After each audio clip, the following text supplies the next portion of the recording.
ফার্মের মুরগি এভাবে রান্না করবেন?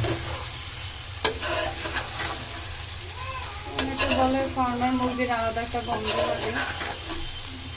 তো ফার্মের মুরগি যদি একটু ভালো করে কষিয়ে দেন, সস তারপরে একটু শুকনো মরিচ দিয়ে ঝাল ঝাল করে রান্না করা হয়, তাহলে কিন্তু ফার্মের মুরগি বেস্ট চয়েস। অনেকে তো আবার ফার্মের মুরগি রান্না করতেই পারে না। এটা দিয়ে কি করবা? এটা আলুগুলো একদম ম্যাশ করে নিচ্ছি। ম্যাশ করে নিয়ে যখন মুরগির মধ্যে দেওয়া হবে তখন ঝোলটাও গাঢ় হবে, পাশাপাশি তুমি যদি রুটি দিয়ে খাও ঝোলটা অনেক ঘন এবং টেস্ট বেশি আসবে। এটা একটু আলুটা ভেজে সুন্দর করে লবণ দিয়ে একটু হালকা হলুদ দিয়ে ভেজে যদি দিতে পারো, টেস্ট আরও দ্বিগুণ বেড়ে যাবে।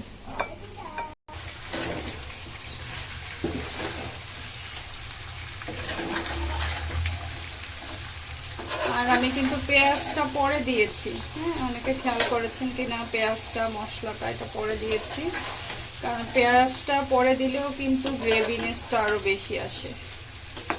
পেঁয়াজ চাইলে আগেও দিতে পারেন, আগে দিয়ে এবং পরে যদি কিছু পেঁয়াজ কুচি দিয়ে দেন সেক্ষেত্রে গ্রেভিনেসটা আরও বেশি আসবে।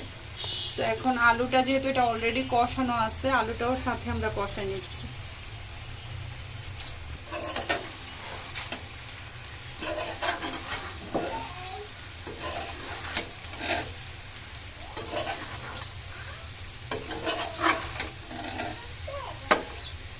এর মধ্যে দিছো কি কি?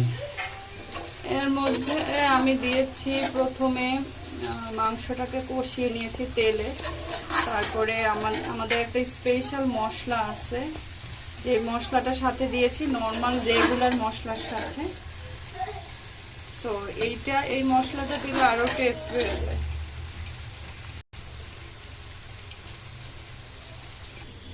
আমি যে স্পেশাল মশলাটার কথা বলেছিলাম এটাই হচ্ছে সেই স্পেশাল মশলা। তো উঠানের আগে আগে দিতে পারেন, একটু দিলে ফ্লেভারটা আরো ভালো আসে, আর এমনি মাঝখানেও একটু দেওয়া যেতে পারে। এটা কোথা থেকে নিছো? এটা আমি হাট বাজার পেজ থেকে নিচ্ছি। সবগুলোতে ইউজ করা যায়। হ্যাঁ, যদিও আমি পেমেন্ট করে নিছি, কোনো প্রমোশনাল ইয়েতে না, তারপরে বলে দিলাম যদি কেউ নিতে চায় নিতে পারবে।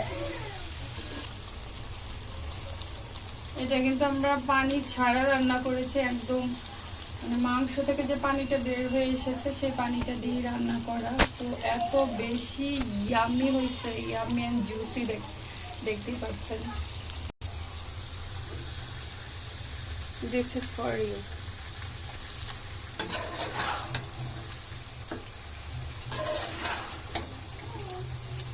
ফাইনাল ডান।